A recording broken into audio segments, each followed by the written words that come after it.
With the NFL season being a few weeks in, some players are looking to have big seasons. Not JJ McCarthy though. These big seasons could be winning MVP or getting to the Pro Bowl, but for others, it involves getting to a statistical threshold, and for many, this means gaining 1,000 yards rushing or receiving. There have been many 1,000-yard seasons over the league's history, but today, I want to look back at some forgotten ones that kind of surprised me. For the 2010 season, I recently did a Sporkle quiz and saw this guy had a top 30 receiving season in the 2010s, and his name is Brandon Lloyd. Lloyd in 2010 was a member of a bad Denver Broncos team with Kyle Orton as the main starter. And with Lloyd being the top receiver on a bad team, this means that he got a lot of opportunities for catches, 153 targets to be exact. It was evident week 1 it was going to be a big year as he put up 5 catches for 117 yards against the Jaguars in 92-degree heat. Later games where he had 169 yards in games versus the Colts and 49ers with 6 total 100-yard games sealed his fate for 1,000 yards in a season. Lloyd's stats this season were 77 catches for 1,448 yards with 11 touchdowns. Lloyd made a Pro Bowl of course, and where he was named to an NFL All-Pro second team. He also had a crazy 18.8 yards per reception in 2010, which tied him for 5th in the NFL for receivers. His 1,448 yards actually had him ranked 2nd at the time in Denver Broncos seasons, just behind Rod Smith's 2000 season. Too bad Lloyd was on this Broncos team because this was the Broncos' worst team in about a 20-year span. For Lloyd though, the next season in 2011, he was traded 4 games into the Rams, so his time in Denver was short but special. Now Justin Forsett in 2014 probably shouldn't have been in this video, but a certain running back for the Baltimore Ravens at the time did something on an elevator that made him miss the entire season. You can look that up on your own if you don't know what I'm talking about. Now this probably came as a surprise to Forsett as this was actually his first season in Baltimore at the age of 29. Nevertheless, 5'8" Forsett was named the lead back, and where he didn't really have anyone competing against him for the spot, because Forsett got 1,266 yards in 2014, where the next running back, Bernard Pierce, only had 366. He did also rank 5th in the NFL in rushing yards this season behind names such as DeMarco Murray, Le'Veon Bell, LaShawn McCoy, and Marshawn Lynch, so some good company. Forsett also ranked 3rd in the league for yards per rushing attempt at 5.4 a carry, only being beat by QBs Russell Wilson and Colin Kaepernick, so he was the best running back when needing yards. This 5.4 yards per rush led to Forsett having 5 games of 100 yards or more, with his highlight game of the season coming against the New Orleans Saints. He tallied 182 yards on 22 rushes, getting 2 touchdowns where this fourth quarter touchdown sealed the victory for the Ravens. Only 8 touchdowns to his name this season, but it was still enough for Justin Forsett to make the 2014 Pro Bowl. He was also voted 5th in the AP Comeback Player of the Year award, which was nice for this journeyman running back. Sadly, with being 30 years old in 2015, the end for most running backs, Forsett's career didn't sustain at this 2014 level. 2015 probably could have been a great season for Forsett, but an injury limited him to 10 games, and that was the last real playtime he saw in the league. In 2015, there were 2 Allens in Jacksonville. One went on to have multiple 1,000-yard seasons with the Jaguars and Bears, while the other had a forgettable 1,000-yard season and faded out of the league. Can you guess who is who? That's right, Allen Robinson was the successful one, with Allen Hurns being the forgettable one. Second-year man out of Miami was looking to have a promising career where he had nearly 700 yards with 6 touchdowns his rookie year. For 2015, not only did it help that Blake Bortles had the most passing yards of his career, but also that Hurns saw an increase of 8 targets this season, 97 up to 105. This year was going great for Hurns until week 12. Hurns up to this point had 758 yards, but a concussion ruled him out of the Jaguars matchup versus the Titans. Luckily, it was the only game he was out, and week 14 he added another 3 catches for 105 yards, bringing him to 863. Just 44 yards the week after, and with 2 weeks of the season left, Hurns sat at 907. Maybe Bortles knew or the coaching staff knew how close he was, as week 16, Hurns saw his second most targets of the season at 10, and his second most catches at 8, and finished the game with 107 yards with 2 touchdowns. This pushed him over 1,000 yards and just barely, as week 17 he only had 17 yards. What's crazy is, at the time, that he became only the 4th Jaguars receiver to ever finish with 1,000 yards in a season. The guy I mentioned earlier, Allen Robinson, had 1,000 in 2015 as well, but only Jimmy Smith and Keenan McCardle had 1,000 before them. Hearns, after this narrow 1,000-yard season in 2015, saw his target share drop his final 2 seasons in Jacksonville and went on to sign one-year deals with the Dolphins and Cowboys, where he was out of the NFL by 28 years old. Even in Jacksonville's 2017 historic playoff run, he only had 7 catches in all 3 games. Another second-year man also narrowly had 1,000 yards in 2015 too. Sammy Watkins had a little different story compared to Hearns. Rookie year, Watkins had 128 targets, and now dropped down to just 96 targets. Reason being is at the start of the season, it was not looking good for Sammy. The first 7 weeks of the season, he only totaled 11 receptions for 147 yards, but he was dealing with a calf injury which forced him to miss 3 of those weeks. Him complaining to the media the first couple of weeks didn't help then, but it must have when he returned week 9. Here in week 9, he had 8 catches for 168 yards and a touchdown in a win over Miami. Watkins still needed 685 yards in the final 8 games of 2015 to reach 1,000, which meant he needed to average 85.5 yards per game. Final 8 games started off slow, where after that Dolphins game, he had 53 yards for weeks 10 and 11. Nevertheless, Sammy Watkins did indeed accomplish the 1,000-yard feat. He ended this season at 1,047 yards, where he had 4 100-yard games in those final 6 games along with 6 touchdowns. To put this in perspective too, Watkins did this under Greg Roman, so he deserves some type of award for this performance. After this 1,000-yard season, Watkins kind of became a journeyman, playing for the Rams, Chiefs, Packers, and Ravens. He did win a Super Bowl with Kansas City, so maybe people remember him for that, but probably not his 1,000-yard season. Future Hall of Famer Frank Gore had a few 1,000-yard seasons in his career, if you can believe it or not, but one of those seasons that people don't remember is in his time when he was with Indianapolis. That's right, folks, after his 10 years with the 49ers, Frank Gore played on 4 other teams his final 6 seasons, but none more dominant than his 3 years with the Colts. In 2015, Gore inked a 3-year deal with the Colts, and in his first season, he nearly had 1,000 yards.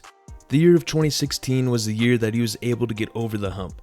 Gore, at 33 years old, was shocking the NFL world with his level of play. He started all 16 games where he had 263 rushing attempts for 1,025 yards with 4 touchdowns, even adding 38 receptions to the season as well. So kinda crazy he was still a 3-down back this late in his career for Indianapolis.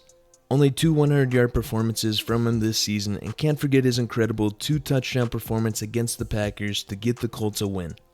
He became just the 7th Colts player at the time to rush for over 1,000 yards in a season, all doing this with a below-league average yards per attempt of 3.9. Honestly, Frank Gore's time after San Francisco is forgettable, but his final years with the Colts, then the Dolphins, Bills, and Jets, he still had 4,927 yards with just 17 touchdowns. Got him to 16,000 career yards, so I guess I can't blame him for sticking around that long. Another future Hall of Famer got 1,000 yards with a random team late in his career. Another guy that is seen as more of a one-team legend, Adrian Peterson, actually played for 6 other teams after the Vikings from the year 2017 to 2021. 2017 was a nothing year as he signed with the Saints, then got traded to the Cardinals. But 2018 is why he made this video. Things were looking bleak for AP in the 2018 offseason, but when Washington's starting running back Darius Geis tore his ACL, they came knocking to Peterson's door. Game 1 was looking promising for a good season as AP had 96 yards and a touchdown versus the Cardinals. But then a lot of valleys happened. One week he had 17 yards, another he had 149, then back to 35 and up to 120. All of this up and down action on his stats saw him 77 yards away from 1,000 with 2 games to go. And in his basically last game for Washington in 2018 against Tennessee, Adrian Peterson rushed for a 5-yard gain in the 4th quarter. Okay, so what? Well, that 5-yard gain made Adrian Peterson a 1,000-yard man for the season. With this game where he finished with 119 yards, he became the oldest 1,000-yard rusher since 1984 at the age of 33. His end-of-the-year stats were 251 rushes for 1,042 yards and 7 touchdowns, and Peterson actually finished 3rd in the Comeback Player of the Year voting this season. 2019, he re-signed with Washington and got a starting role again as Geis once again got injured. 898 yards in 19, then 604 yards in 2020 with Detroit, and finally 2 minuscule stints with Tennessee and Seattle, ending his career at 36 years old. Now Robbie Anderson, or Robbie Chosen, in 2020 chose a new team to be a part of. The previous Jet had some good seasons in New York, which got him a new 2-year deal with the Carolina Panthers. One thing that helped out Robbie this season was that Christian McCaffrey only played in 3 games due to multiple injuries, so this opened the pass game up more to Anderson and others. Anderson actually commanded most of the targets out of the wide receivers, with him even being paired with DJ Moore.